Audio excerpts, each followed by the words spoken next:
Yep.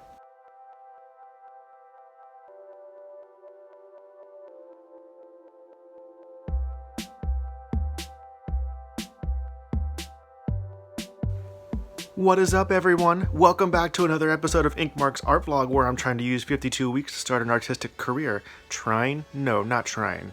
Doing. January is done and February has begun. That rhymed, and I didn't mean for it to.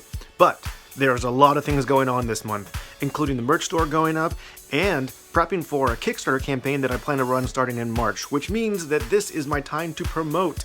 So we're going to be doing a little bit of Kickstarter how-to this month, as well as merch store how-to. And I gave myself some tough deadlines, so I hope I can learn this quick. Now, as far as Kickstarter campaigns go, I've done that several times before, so I have a little bit of insight knowledge going into that. I kickstarted a book that I made with my wife called I Found a Darkling. And I've also kickstarted individual issues and the full graphic novel for the comic book that I wrote and illustrated, Mallow Man, The Sweet Taste of Justice. This will be my first solo children's book Kickstarter campaign, and I don't know how it's going to go. But part of getting the Kickstarter campaign going is promoting it before the campaign even begins. If my campaign is going to begin on March 1st, that means that I have to start promoting it right now. Warning, warning, promotion beginning now. Are you a horror fan? Do you like movies like The Nightmare on Elm Street and Friday the 13th, but think, why can't I find a way to make this relatable to my children? Well, I've got the story for you.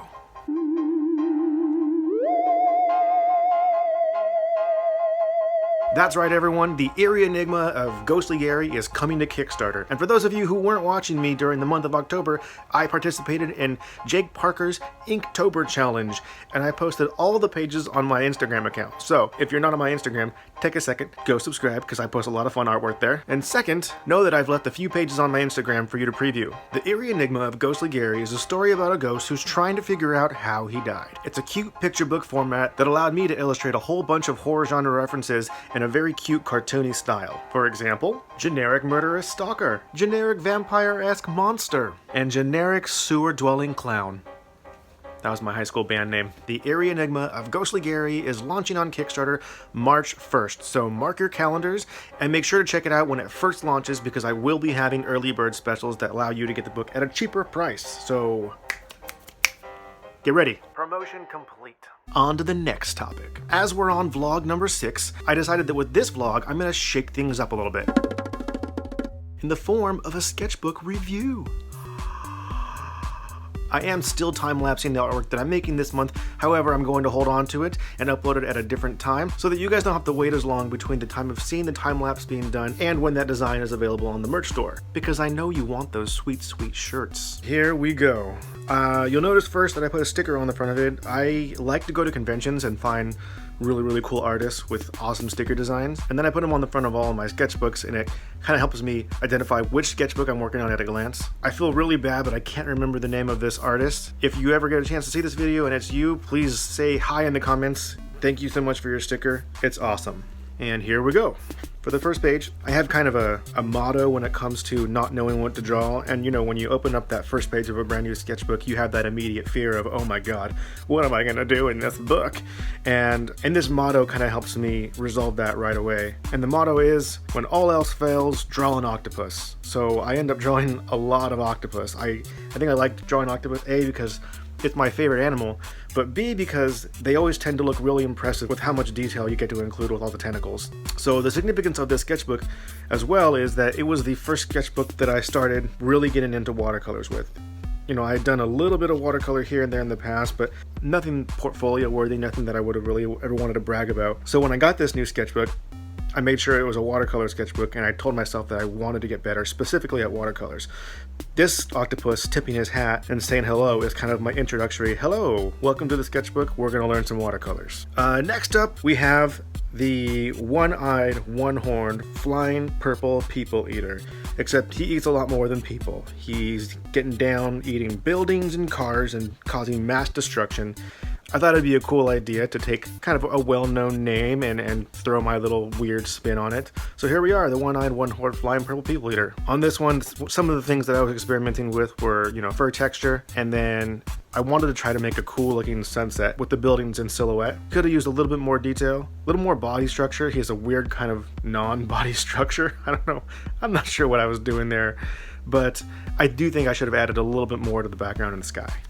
Alright, on this one, it was a very, very simple premise. It was the simplest of balloon animals, a snake. All you gotta do is just blow it up, basically. And then, in my imagination, someone had gone at it with a Sharpie to actually make it look like a snake. And then what would happen if a snake fell in love with said balloon animal? I really wanted to experiment with the highlights on this one. The white that is in that balloon animal is the page showing through. I did not go over this with a gel pen. When I first started doing watercolors, I had this thing against gel pens. I kind of thought, well, you should just let the white show through. And the more and more that I've ended up doing watercolor, the more I realize there's some things that it's just, you can let the white show through. It's just so much more convenient to be able to go over it afterwards with a white gel pen and add those highlights. The next page is one of my favorites. I'm not sure why. I remember it being a real pain in the neck, and this one I did use some white gel pens. I wanted to try a couple of things with this one. One was take a look at the stars in the sky in the background. I went over that with several washes of purple and black, and the conclusion that I came down to is if you want those to stay dark, you really have to saturate your brush, because at the time that I was doing this, I think I was too afraid to do that. So I was just getting a little bit of paint and a lot of bit of water, and it never really got to the depth that I wanted it to. But that's okay, because it ended up kind of looking like a nice little sunset off in the distance. And then you can see the stars on this page. I did actually go to the white gel pen. The other thing that I wanted to practice on this page was to create depth with layers. So it started the entire background using the same brown. And then for every single line that you see in the background, I would add more and more layers of brown to make it look further and further back into the cave. Also, object source lighting, because he had the flame going on. I knew that I wanted some nice highlights over his skin, and I think the one on the knee might not make a lot of sense, but I still kind of like how it turned out. I like the look of it. The next one was a recommendation from a coworker who wanted to see a mushroom witch. I don't know if I knew what that meant at the time, but this was the result. It was a nice opportunity to practice some lighting from bottom up. So you can see the fire beneath the cauldron there is lighting the bottom. And then also the entire bottom of the screen has a glow that's making it look like it's bottom lit. You can see the shadow that I put just above the collar of the robe, and then the shadow that's above the top of the mushroom, all making it look like the light source is coming from the bottom. I also wanted to kind of practice doing that neat woodsy effect, and I think in order to really get the cool effect of the distance, I would have had to have not outlined in ink the trees that are in the background. Had I not done that, I think it would have looked a lot cooler. On the next page, it was a big practice in texture again. I really want to be able to get fur and feathers kind of down. I sort of, on the hat, I could have used that as practice too, but at the time I didn't think about it, so I just went ahead and threw ink in there to make the texture on the hat. But I like the end result with the feathers. It shows how versatile black can be. The only color that's on this crow is black, so just look at all the different values there are, from the wings to the underside and the beak. There's lots of different values going on there. I think I even have a time lapse of this one. And then you get to the point in every sketchbook where you make something that you're just absolutely not stoked with. This one I thought was such a great idea, and I remember being really excited to do it until it got to the point where I actually had to make it, and I didn't know how to do the lighting. I wanted to do like highlights on the backside of his ears from the red and the green lights, and that didn't turn out the way that I wanted it to. Plus the posture of the dog in general really wasn't what I wanted. The look wasn't quite there, and I feel like I also kind of ruined half of his face by giving him the darker patch of fur around his right eye. But you live and you learn. These are the kind of pieces that could be potentially good for growth. So I'm using this as a learning experience. Next up, I told myself that I wanted to do more people. So I started a few pages that specifically had human beings present. I knew I wanted to do something with a popular story attached to it. Who doesn't love fairy tales? Again, you can see I got a little bit better with being able to make the background darker as compared to the background on the dragon cave picture. I'm starting to get a little bit less shy with the blacks and the purples. And so a couple of things that I wanted to focus on here was trying to create depth all the way to the background, the texture in the leaves, and then practicing humans. Although this wasn't a very good practice because she's really cartoony, and I think I can do better. The next one, oish. This one was rough. I had a joke in my head where someone says, "It's a bird, it's a plane, it's Superman." No, wait, he's got glasses, it's just a reporter. And in my head, it was hilarious, but the picture that it came from it, not so much. I think in the background, I sort of didn't know what to do with it, so I ended up with this strange design with clouds just in the blue spots, and it's supposed to look like a shine out of the rest of it. The hand is a little wonky, and I accidentally gave him a bulge that I did not intend to. So this one, you know what, let's just go to the next one, because I don't like it. This one I was proud of. It was one of the big successes of this particular sketchbook because it was the first time that I was really stoked about how object source lighting went. The Mushroom Witch in the Woods was okay, but in this one, I really liked the glow that I was able to get off of the chemical in the test tube, as well as the lighting from the back window. Again, I'm still practicing humans. He almost looks like an elf with the pointy ears, and the eyes are way big, but you know, it's a cartoony style, and everything's exaggerated, so I like how this one came out. The next one was another effort to do just people. Her head was a little bit big. This one, I stepped further away from the cartoony, but still not where it needs to be in terms of what I want my humans to look like. It was kind of a simple concept that didn't turn out too great. I think I relied way too much on the gel pen on this one. I wanted to get the effect of raining, and I thought that the white gel pen was really going to shine through, and it's okay, but I think if I had readjusted the size of her head, I would have felt a lot better about it. And then because I generally draw cartoony anyway, on the next page I thought, you know, I should draw some of the characters from a story that I want to do. This is from a story called Believe. These are characters Ted, Beth, and a Darkling. It felt really good to draw my own intellectual property. I haven't started doing the webcomic of Believe yet. It's something that's kind of on my bucket list, but I think I'm going to have to wait until I have more free time. So if, for example, a Patreon as well as this YouTube channel is ever able to support me and let me work more consistently during the day, then I might be able to do a weekly webcomic about these characters. This one I was pretty proud of. It's one of the first human portraits that I did in this sketchbook that I actually thought, oh, you know what, that's not a bad person. I do a lot of fantasy creatures, a lot of animals, and I do want to get better at drawing people in general. And so this was actually referencing a portrait of young Queen Elizabeth, and then the idea is pretty simple. Queen bee, so I'll draw her with, you know, bee colors, and then give her some wings in the background using solely the gel pen, which was also kind of an interesting experiment too, because I didn't want to watercolor the wings. So if you look at wings, I mean, a lot of the times what you can kind of see in them is just the highlights coming off all the different parts of them, and besides that, they're fairly transparent. So this was my take on a queen bee. This next one, I went back to a cartoony style for a human. This one accidentally ended up being sort of a self-portrait. It's the idea of a caveman and showing off their art for the first time. I like the idea of this caveman just slapping his hand on the wall and being like, I do art good, which is how I feel every single time that I post something on Instagram. I did rely a little bit on the white gel pen. I didn't feel like I left enough white on the hand. Most of the hand on the wall is through white space. However, the smears I created with the white gel pen because I decided afterwards that I wanted to show the mess of what he made. So then I put some white gel pen on his hand and a little bit of splatter on his face as well. So that way this guy feels like it's really his own. This next page, I wanted to practice some fundamentals and I wanted to do a sphere of sorts. So going from a white highlight towards the top right corner and then getting darker as I go out. I ended up making it into a bubble so that elephant will be chewing gum. I also wanted to see how minute I could get with the watercolors. So if you look on the floor there, I actually watercolored in gum wrappers and an extra piece that he's just waiting to chew on. The next page is one of my favorites as well, just because I'm a punny guy. And this one is a koala drinking some tea, and it's koala tea. You see what I did there? In this one in particular, I like how the texture of the fur came out. I'm pretty happy with the grain on the trees. I think I could have done a little more shadow work with the leaves that are coming out from the trees, but overall, I think it was a pretty solid piece. Next up is my goldie fish. It's a goldfish with a goldfish. It's a combination of my cartoony style with some real life reference as to what a goldfish looks like, and then my weird sense of humor throwing in a cheesy cracker goldfish as well. The bubbles that are on the side of this one were done with a white gel pen. I don't even know if bubbles come out of goldfish. Probably not. I don't know what I'm doing, guys.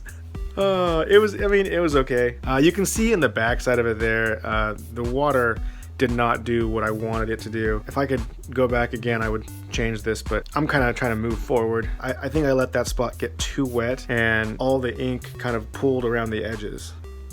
This one was exciting because it's a character that I made up called Cactus Joe that my brother is working on a story for. So whenever he gets close to finishing the story, I'm going to be doing some illustrations for throughout the book. And that'll be another project that we can work on together, collaborate on down the line. All in all, I really like how this piece came out. I like the shadow underneath the brim of his hat. I like how I didn't include outlines in ink on any of the stuff in the background. It really makes him kind of pop out as in the forefront. So yeah, that's Cactus Joe. This one was a fun one to do. A coworker had asked me to do a monster, and I think it being October, I thought, well, what if a monster had gone out trick-or-treating? I really like how the tongue and the lips look so glossy, like he's really just salivating over that piece of candy that he's got there. I love the detail and like the pumpkin that he's holding with his tail. If I break it down though and look at like the proportions, it's all over the place. One ear is higher than the other, one horn is higher than the other, one eye is longer than the other, and that could all be fixed in post if I wanted to, but I decided I'll let him be a lopsided monster. Who cares? This page, I really wanted to practice doing something that I just wanted to use color, I think. I thought of just doing a classic still life of fruit, but instead of actually doing a still life, I just used reference of what a lot of fruit looked like, and then I put it all together, and I was able to get all the primaries and secondaries all in one picture of fruit. Nothing real special about it, just kind of fruit. The next one, a sunflower with sunglasses. I think I liked the background well enough in the image of Cactus Joe that I decided to do it again, where I did the field of sunflowers with the sky without any outlines and ink at all, and that way I let the sunflower in front really pop with the outline on it. The next one is sort of out of the norm for me. I don't normally draw a lot of stuff that's intellectual property that doesn't belong to me. However, I was really craving to illustrate the Cheshire Cat, and I loved how Tim Burton made him look. So I took my shot at it. I really liked how the background came out in this one, and those eyes and that smile. I feel like this one turned out exactly how I wanted it to. And then towards the end of the month, I decided that I wanted to start doing some monsters so that I was in keeping with the horror theme. And so I started off with Frankenstein. I knew I definitely didn't want to go super cartoony with these. He has some exaggerated features, but I still wanted to do like creepy paintings. And so on this one, on a whim, I drew that kind of rectangle shape in the background with the lightning being, you know, the source of his life and whatnot, but I did not intend for that to be a theme going through them. It was only when I got to the next page that I was like, oh, you know what, instead of having to go through elaborate backgrounds, I could just do one rectangle with a symbolic image and a single color for each of them. I like how this one came out. I think the lighting from below is pretty cool. The darkness around the eyes, I think, really catches, and just the slight bit of red around those scars, I think also kind of works to really cement the idea that, oh, he's a monster, he's dead. So next up was a witch. I don't want to make cute witches. I love making ugly, disgusting witches, and so this was my take on her. Really kind of greasy, scraggly hair, enormous nose, a little bit of stash going on there underneath the nose, some messed up teeth, and all kinds of features. I think if I could go back and do this one again, I might have spent more time with the texture on the boa around her neck, but besides that, I kind of like how it turned out. I liked the details on the little skulls on her necklace. And then, like I said before, the symbolic image of the broom in silhouette in that purple background, I think came out pretty well. Next was a zombie, and I was kind of thinking about what colors I wanted to use for all the different pages of the different monsters. When I did blue for the lighting in Frankenstein, that was just a random choice, and I didn't get strategic until after that, and I thought purple for the witch, and who could I potentially use pink for? And then I thought about brains, and brains is kind of the motivation for why I did the zombie on this page completely. So the idea in this one started with the symbolism in the background, the brains in that rectangle, and then went on to, all right, well, now we're going to do a zombie. I wanted to make this one really gross, a lot of like highlights on, you know, blood and saliva and all that stuff. And also, I was kind of proud of the work that happened in the folds on this one. Look in the folds of the shirt, and I like how they look like natural folds and they don't look like they're too forced. I think if I could do this one again, I might have made his head a little bit smaller. His head got a little bit bulbous. And then just for funsies, I put a little fly on the backside of his head. Next up was the ghost, and you know, there's so many ways that you can illustrate a ghost, from an actual picture of a person that's transparent to something that looks more like Casper, but I decided that I was going to take like a kind of classic icon of the ghost, which is the sheet, and then wrap it with things that I thought were spooky, and that's how I came up with this design. I really like how the face on this sheet came out, you know, within the folds of the fabric, and I creeped myself out because at one point I started looking really close into it, and it kind of looked like if you look close enough, you could see pupils behind those darker areas where the eyes are, and it freaked me out a little bit because, you know, ghosts are spooky. As for the background, a candle was kind of simple enough. You know, in a lot of ghost stories, whenever ghosts do arrive, there's a gust of wind and then candles blow out. So that was kind of the thought process behind this one. Next up was a werewolf. I really like drawing these kind of hunchbacked, gnarly teeth werewolves. It was good practice for more fur texture. Even though I haven't let the background and the other images affect them, I did want to put a little bit of highlight on his back to show where the moon was. Brown kind of wasn't the best option for doing a night sky, but I had already used purple on the witch and I liked where it was, so I decided to go with brown with this one because it's matching his fur as well anyway. The creature from the Black Lagoon, the first thing when I was finished that I noticed was he's way too big in comparison to the other monsters. I wish I had drawn him a little bit smaller, but that's okay. I liked the bubbles and how they came out in the background. Green was a pretty easy choice for him, seeing as he was in a swamp environment. I liked a lot of the highlights that came over him, kind of made him look wet. A lot of that was gel pen. I don't think I left a whole lot of white blank on this page, but I really wanted to take the kind of classic creature from the Black Lagoon design and sort of make it my own. I stole a lot of ideas from different versions of them and just kind of combined it all together to make it look how I thought it would look. Next up is the mummy, and this one was pretty fun. Anytime that I get to really go in with a lot of detail with the ink and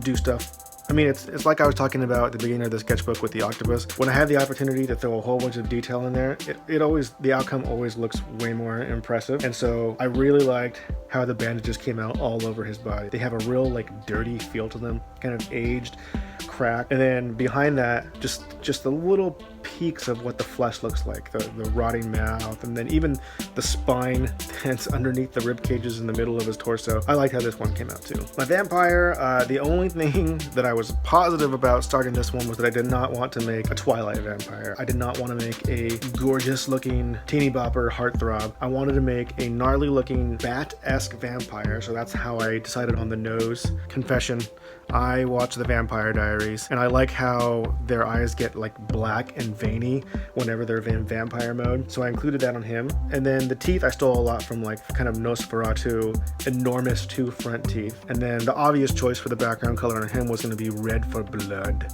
and so I just did the silhouette of a bat and that one was done. I really liked how the blood dripping effect also came down from this one. And then lastly, on Halloween, on October 31st, I went with the Headless Horseman. This one I feel is by far my least favorite, especially because the icon for the background should have been a jack-o'-lantern, but I didn't do it. I ended up using the jack-o'-lantern in the picture itself because I wanted to draw the jack-o'-lantern and I wanted to do all the details for the jack-o'-lantern. So that left me with, of course, just an empty space for where a head should be. I mean, it concretes in the idea that it's a headless horseman, but I think if I were to do this one again, I would most definitely have a sword in his hand and have the jack-o'-lantern be in the background. I do like how the armor came out. The chest armor he's wearing has nice highlights, and I like the reflection of the cape that's going over it too. All right, so at this point we're past October. This is the first piece that I was like, all right, well, we're not going to make anything scary. We are just going to do whatever I want. And the first thing that came into my head was a really depressed donut wearing a bathrobe with his paper in his front yard and his socks and slippers. And I really enjoy how it came out. And that's why this one's going to be one of the first 3 t-shirt designs when I open up the shop this month. I think while I'm getting better at realism, I really enjoy and love drawing a cartoony style. So this was just absolutely right up my alley, and I've got a weird sense of humor. You'll see that in a few more pages. So this one I just really enjoyed.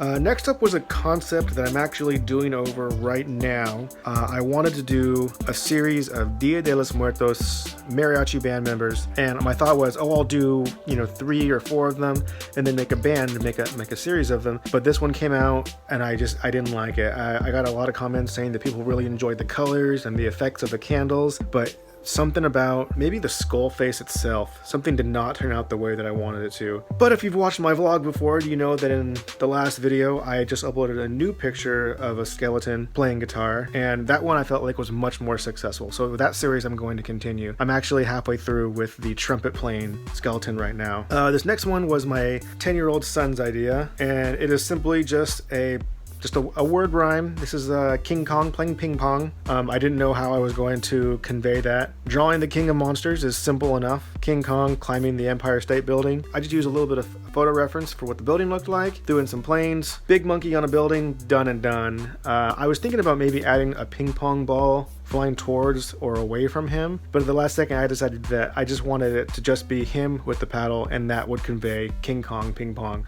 well enough. Let me know if you guys want this one to be on a shirt. I could totally do that. King Kong is public domain. Let me know. The next 2 pages is concept work for a book that I was going to work on. It might still happen down the line, but right now I've already prioritized Dragon Dad and The Eerie Enigma of Ghostly Gary, kickstarting on March 1st for this year. But this was the story of some goblin raiders who find a dragon's den and then steal his gold. But yeah, this book could still come on down the line. Let me know what you guys think about it. The next image was one that I did on my last day of vacation. Me and my kids went on a vacation to Lake Tahoe, and so while they were playing at a park, I sat down, I pulled out my watercolors, and I got to feel like a fancy artist drawing the lake scene. And it was just kind of a relaxing thing to do. It was nice having them have fun on our vacation. My wife sat back, and I think she might have read a book and then also watched me draw, which always makes me feel like I know what I'm doing. The next page is one that it's an image that I've done over several times. I call him Fancy Bird, and the premise is just a bird with some glasses and a hat and a little bow tie. This is the first one that I've done in watercolor, though. The previous Fancy Birds have been complete ink drawings, and so it was kind of fun just getting a photo reference to work from. I think a lot of what separates my artwork from a cartoony style to a realistic style, it's all those outlines. The second that I kind of step away from that and I do something like this, I'm like, you know what, I could actually do fine art with watercolor. But man, I'm so stuck on doing cartoon stuff. Which is a segue into the next one. The next one, I had an idea. I thought it'd be fun to do another cartoony piece because I've kind of stepped away from it for a little bit. I busted out a turtle who's fishing, and then I wanted to kind of put an emphasis on the worm who is escaping being food whilst the turtle is fast asleep. So it was just a fun image for me to do. I had a good time doing the sun in the background. I love blending those colors, and I feel like if you compare this one, the sunset here, to the sunset that was on the second page of this book with the one-eyed, one-horned, flying purple people eater, it's so much more successful. The colors are so much more vibrant, and it really comes out as a sunset. The next one, continuing, going back to it, embracing the cartoony, is a picture that I did not intend for, but ended up being very reminiscent of my middle son. And it's just a kid having fun at, kind of a Calvin and Hobbes-esque wagon adventure, where it's got all the things that I think of when I think of, little kids that are rough. The Band-Aid, the goggles for no reason, hats flying off, constantly losing everything, missing a tooth, messed up jeans, and all the while having fun, even though this character is clearly about to bite it real hard. Still, just fun. I also really, really love the cloud design in the background. There's an artist that I watch paint sometimes named Travis Hansen. I'll put a link to their bio in the description. Really, really great artist, and I like how they do their clouds, and I was trying to kind of practice that style here. Alright, so this is the one where I was telling you about the weird sense of humor. I did not post this on social media because I thought that it got a little, let's say, weird, but the idea behind this was it was a silent P joke. It is a pseudo pterodactyl, both words that have a silent P, going silently P. And in my head it was hilarious, and it wasn't until I started showing it to people that we were like, you drew a person going P. And then it became less hilarious and more, I'm not going to show this off to everybody. But I figured, we're here in the sketchbook, we may as well just go through the entire thing, and that way you can see sometimes even the ideas that you think are genius don't turn out the way that you want them to. And that's the last page of this book. So I know that was long, and this video ran a little bit longer than normal, but I wanted to try something different. I have all kinds, hold on, I'm gonna show you guys.